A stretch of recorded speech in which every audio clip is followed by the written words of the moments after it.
Hello everyone, welcome back to my channel. आज start करेंगे हम पार्ट 19 ऑफ इंडियन कॉन्स्टिट्यूशन से। इसमें आते हैं आर्टिकल 361 टू 367। इसका नेम है miscellaneous articles. Article 361 is first, ये बताता है protection of president and governors and राष्ट्र प्रमुख। अब ये तीनों जो हेड रहते हैं, प्रेसिडेंट यूनियन के, गवर्नर स्टेट्स के, तो इनके पास क्या क्या राइट्स रहते हैं उनके बारे में हम देखेंगे। तो फर्स्ट ये है कि जब भी अपनी टर्म सर्व कर रहे होंगे, राइट, तो इनके ऊपर कोई भी लीगल प्रोसीडिंग्स नहीं होंगी ड्यूरिंग देयर टर्म। इसके अलावा क्रिमिनल प्रोसीडिंग्स भी नहीं होंगी, ना ही इन्हें अरेस्ट या फिर डिटेन किया जाएगा जब भी अपने टर्म सर्व कर रहे होंगे। थर्ड पॉइंट कहता है कि सिविल प्रोसीडिंग्स, सिविल केसेस जो होते हैं उनमें प्रोसीडिंग्स हो सकती हैं इनकी, बट उसके लिए मैंडेटरी 2 मंथ का नोटिस पीरियड देना जो है इन्हें अनिवार्य रहेगा। अब इस आर्टिकल का पर्पस क्या था? इस आर्टिकल का पर्पस ये है कि प्रेसिडेंट गवर्नर्स जो है उनकी डिग्निटी को मेंटेन करने के लिए और वो अपना काम अच्छे तरीके से कर सके without any harassment during their office term, इसके लिए इस आर्टिकल को बनाया गया था।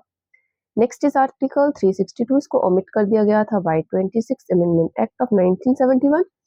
आर्टिकल 363 बताता है bar to interference by courts in disputes arising out of certain treaties, agreements etcetera. अब कमेंसमेंट ऑफ कॉन्स्टिट्यूशन से पहले, बिफोर 1950, जो भी ट्रीटीज थी, संधियां की गई थी और देशों के साथ एग्रीमेंट किए गए थे किसी भी तरीके से, अगर उनमें कोई डिस्प्यूट अराइज होता है तो इंडिया के जो कोर्ट्स है, सुप्रीम कोर्ट, हाई कोर्ट, किसी भी तरीके के कोर्ट्स, वो इंटरफेयर नहीं करेंगे इनके अंदर, राइट। इसका मेन पर्पस यही है कि जुडिशरी को इन पर्टिकुलर जो डिस्प्यूट्स है उनसे अलग रखने के लिए इस आर्टिकल को बनाया गया था।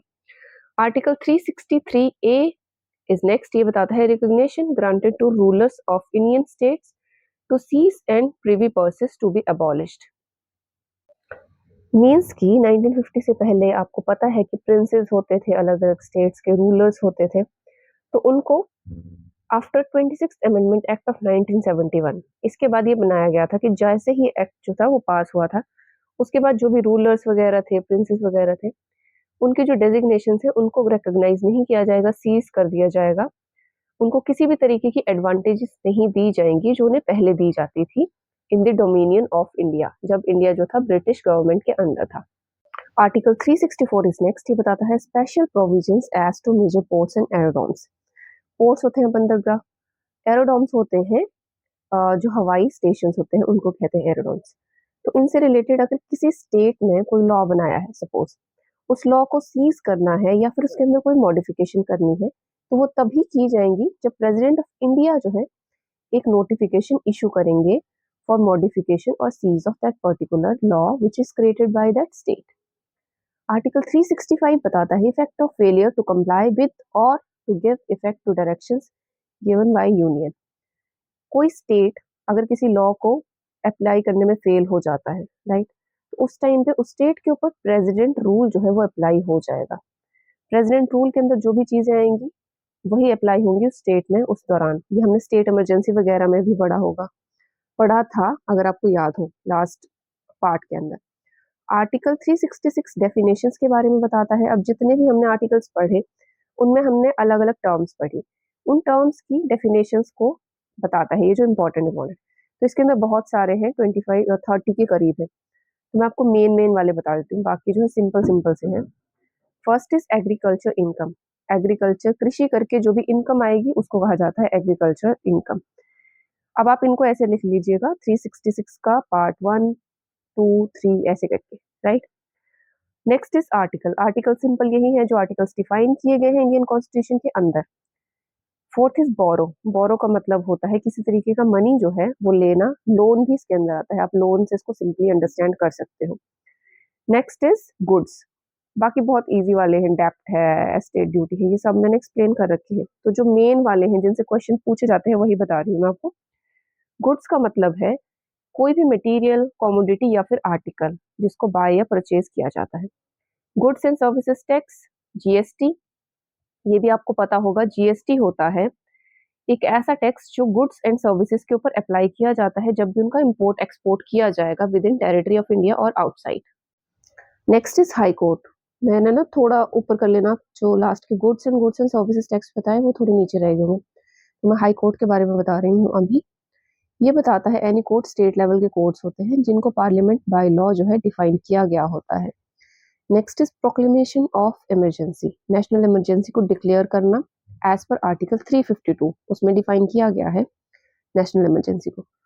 Next important one is scheduled caste, इसका मतलब है कोई भी एक ऐसी कास्ट जिसे आइडेंटिफाई किया गया है अंडर आर्टिकल 341। शेड्यूल्ड ट्राइब भी सेम है, इसको डिफाइन किया गया है आर्टिकल 342 के अंदर। नेक्स्ट है हमारे पास सर्विसेज, सर्विसेज का मतलब होगा anything that is not considered है गुड, गुड्स हमने देख लिए कि क्या होती हैं, मटेरियल्स वगैरह। सर्विसेज जो भी गुड्स के अलावा चीजें रह गई उन्हें कहा जाएगा services. Next is taxation, taxation का मतलब है किसी भी फॉर्म का टैक्स इम्पोज करना किसी चीज के ऊपर, चाहे वो जनरल हो, लोकल हो या फिर स्पेशल पर्पस की हो। And the last one is union territory, union territory होता है कि जिस जो कोई भी टेरिटरी इंडिया की जिसको फर्स्ट शेड्यूल के अंदर डिफाइन किया गया है कॉन्स्टिट्यूशन के, वो आएगी यूटी के अंदर। So the last article for the day is article 367, ये बताता है इंटरप्रिटेशन के बारे में। अब जो भी हमने टर्म्स पहले पढ़ी आर्टिकल 366 के अंदर भी, तो इसका फर्स्ट क्लॉज ये बताएगा कि टेल्स जजेस and government officials to use General Clauses Act 1897 to understand constitution terms. Constitution terms, constitution के अंदर कोई भी चीज यूज की जा रही है जैसे कि स्टेट, पर्सन, राइटिंग, कुछ भी, तो उसका मीनिंग जो कॉन्स्टिट्यूशन टर्म्स के अंदर डिफाइंड है, जो हमने 366 आर्टिकल में पढ़ा, उसी तरीके से लिया जाएगा अनलेस उसे अलग से डिफाइन नहीं किया गया हो। सेकेंड क्लॉज इसका कहता है कि ऑडियंसेस, अध्यादेश जो जारी किए जाएंगे उनको लॉज की तरह एक्ट कैसे कराया जाए।